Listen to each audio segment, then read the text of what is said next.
अगर आप competitive exam की तैयारी कर रहे हैं या फिर क्लास 9, 10, 11 और 12 के स्टूडेंट्स हैं या फिर आप एक ऐसे पर्सन हैं जो फ्लुएंटली इंग्लिश बोलने की इच्छा रखते हैं, तो आप तीनों ही तरह के लोगों के लिए ग्रामर के एक इम्पॉर्टेंट चैप्टर नरेशन का नॉलेज होना बेहद ज़रूरी है।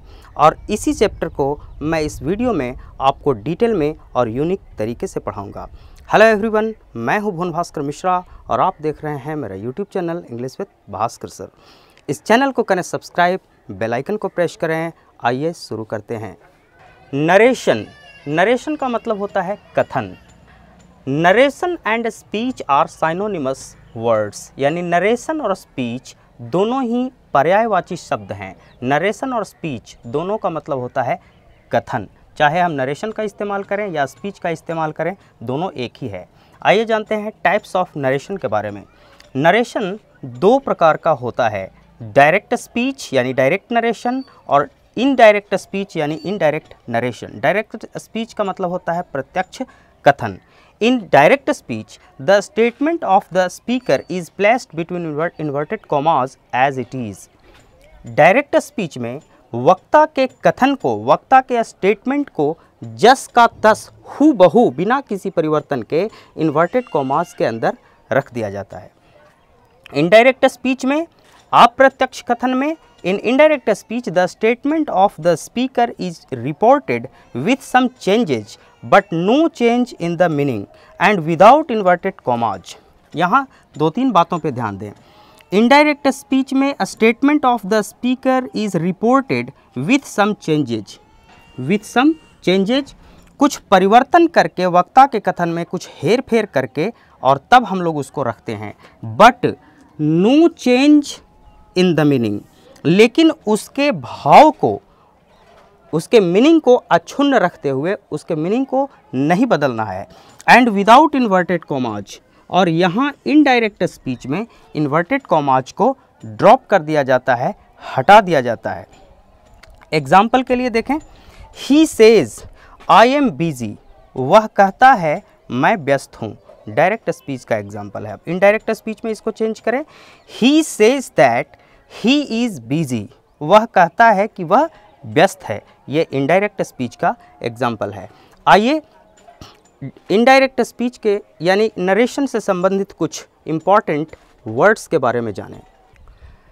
सम words related to narration, narration से संबंधित कुछ पारिभाषिक शब्द हैं जो हम लोगों को जानना चाहिए। एग्जाम्पल के तौर पे देखें, Rahul says to Ravi I am going to school. Rahul Ravi से कहता है कि मैं स्कूल जा रहा हूँ। आइए कुछ वर्ड्स के बारे में जानें। यहाँ सेज, ये जो है आप देखते हैं कि ये इन्वर्टेड कॉमाज हैं, ये इन्वर्टेड कॉमाज इस तरीके के जो कॉमाज हैं इसे इन्वर्टेड कॉमा कहते हैं। और इन्वर्टेड कॉमा से बाहर भी एक सेंटेंस है, ये राहुल सेज टू रवि। अब यहाँ जो सेज है, सेज, इसे हम लोग रिपोर्टिंग वर्ब या इंट्रोडक्टरी वर्ब कहते हैं। रिपोर्टिंग वर्ब या इंट्रोडक्टरी वर्ब। राहुल, ये जो राहुल है इसे रिपोर्टिंग सब्जेक्ट कहेंगे, क्योंकि रिपोर्टिंग वर्ब का ये सब्जेक्ट हुआ, इसलिए इसे रिपोर्टिंग सब्जेक्ट कहेंगे। और रवि रिपोर्टिंग वर्ब, ये सेज जो रिपोर्टिंग वर्ब है उसका ऑब्जेक्ट हुआ, इसलिए रवि को रिपोर्टिंग ऑब्जेक्ट कहेंगे।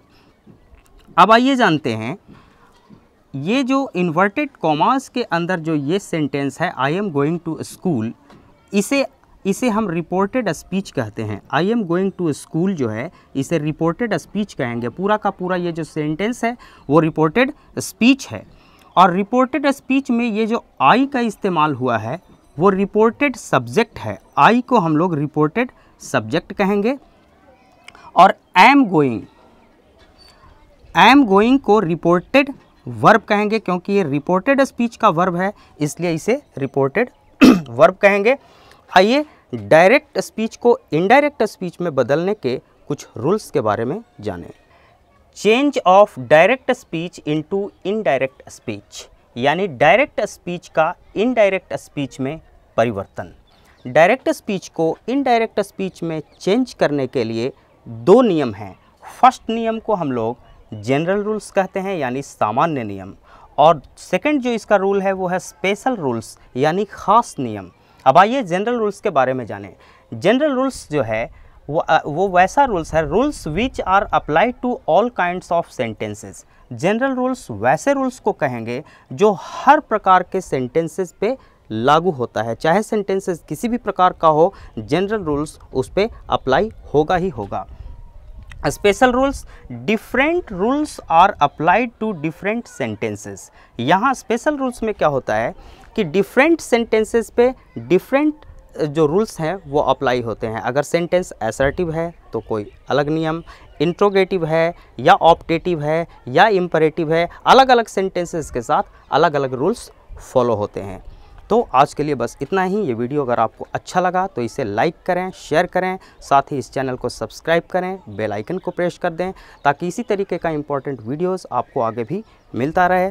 शीघ्र ही मिलते हैं नरेशन पार्ट 2 के साथ। धन्यवाद।